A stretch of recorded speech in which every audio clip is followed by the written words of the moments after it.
Assalamualaikum Soli dan Solihah kelas 5. Bagaimana kabarnya hari ini? Ustazah doakan semoga kita semua dalam keadaan sehat walafiat. Nah, hari ini kita akan belajar bahasa Indonesia tentunya bersama Ustazah Kiki. Nah, sebelum belajar, Ustazah akan menyampaikan kompetensi dasar dan tujuan belajar pada hari ini. Kompetensi dasar yang akan kita pelajari hari ini adalah 3.1, yaitu menentukan pokok pikiran dalam teks lisan dan teks tulis. Dan tujuan pembelajarannya adalah siswa dapat menentukan pokok pikiran dalam teks lisan dan tulis. Nah, sekarang Soli dan Solihah siapkan terlebih dahulu alat tulis dan buku paket temanya. Jika sudah siap, sebelum belajar mari kita berdoa terlebih dahulu. Bismillahirrahmanirrahim. Raditu billahi rabba wa bil islami dinna wa bi Muhammadin nabiyya wa rasula. Rabbi zidni ilma warzuqni fahma. Amin. Sebelum masuk ke pembelajaran baru, kita ingat minggu lalu kita sudah belajar tentang ide pokok dalam teks. Nah, minggu ini kita akan belajar tentang ide pokok pada teks lisan. Selain pada teks tulis, ide pokok juga dapat ditemukan pada teks lisan.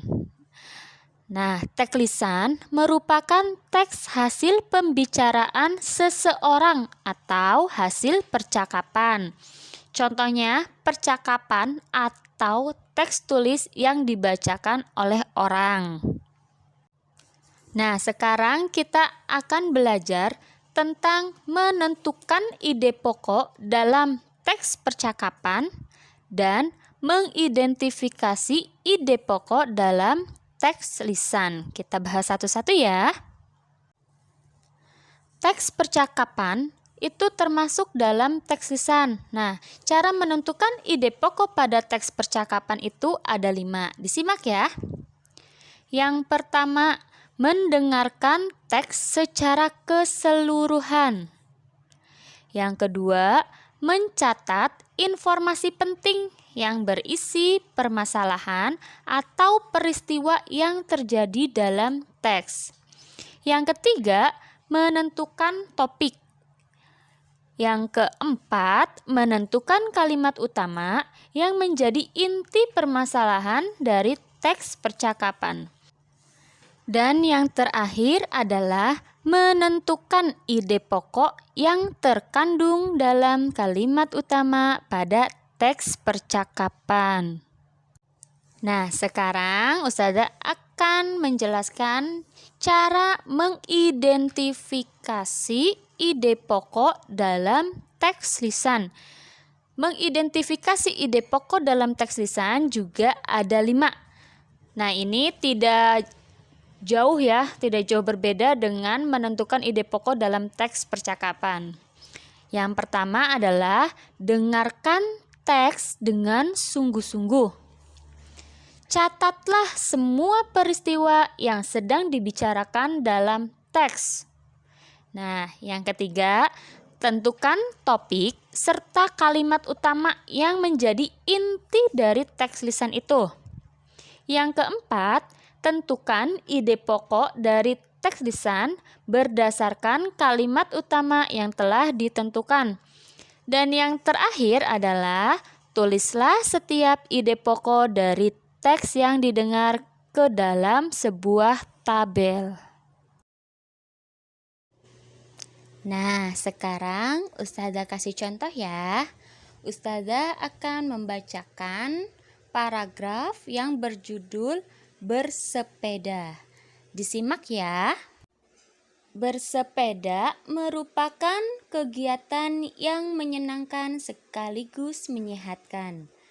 Sepeda biasa dikatakan sebagai alat transportasi darat yang murah, praktis, dan mudah dikendarai. Banyak orang memanfaatkan sepeda untuk pergi ke kantor, sekolah, pasar, dan lain-lain.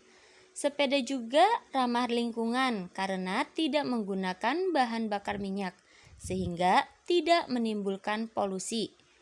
Selain itu, dengan bersepeda, kita juga dapat menjaga dan meningkatkan kesehatan tubuh kita. Nah, sudah Ustazah bacakan paragraf tentang bersepeda.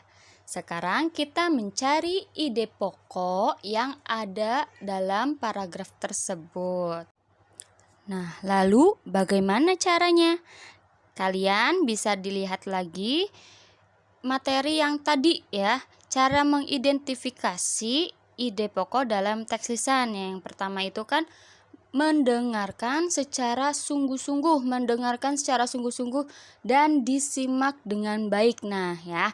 Dengan disimak dengan baik, kita dapat menemukan kalimat utamanya dan kita dapat menentukan ide pokoknya. Jika ada bacaan teks yang panjang berparagraf-paragraf ya, artinya itu paragrafnya nggak hanya satu tapi banyak, bisa lebih dari satu. Nah, kalian membuat tabel terlebih dahulu. Setelah itu kalian bisa menentukan ide pokoknya per paragraf, itu untuk mempermudah bahwa bacaan yang tadi itu menjelaskan tentang apa. Nah, di sini Ustazah contohkan ya. Karena tadi Ustazah membacakan paragraf 1, maka Ustazah hanya mendapatkan pokok utama atau ide pokok di paragraf 1 saja. Nah, ide pokoknya adalah bersepeda merupakan kegiatan yang menyenangkan sekaligus menyehatkan. Nah, sekarang Ustazah kasih tugas ya. Tugasnya kalian mencari ide pokok pada paragraf kedua yang akan Ustazah bacakan. Ustazah harap kalian mendengarkan dengan seksama ya, dengan sungguh-sungguh secara keseluruhan agar kalian mendapatkan ide pokok pada paragraf kedua ini. Bersepeda dapat mengencangkan otot-otot tubuh. Bersepeda tidak hanya melibatkan kaki saja, bahkan banyak orang yang menganggap bersepeda hanya dapat mengencangkan otot-otot bagian betis dan paha saja. Namun sebenarnya bersepeda merupakan latihan fisik yang hampir melibatkan setiap bagian tubuh. Selain memperkuat otot-otot bagian kaki dan paha, bersepeda secara rutin juga akan mengencangkan otot-otot bagian belakang, pinggul, dan lengan.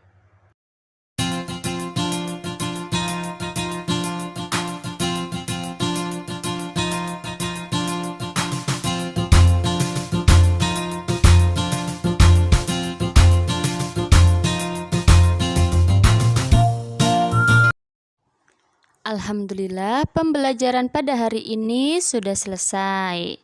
Semoga apa yang sudah Ustazah sampaikan anak-anak dapat memahami dan jangan lupa mengerjakan tugasnya ya. Nah, sebelum menutup pembelajaran pada hari ini, mari kita tutup dengan membaca kafaratul majlis. Subhanakallahumma wa bihamdika asyhadu an la ilaha illa anta astaghfiruka wa atubu ilaik. Terima kasih. Wassalamualaikum warahmatullahi wabarakatuh.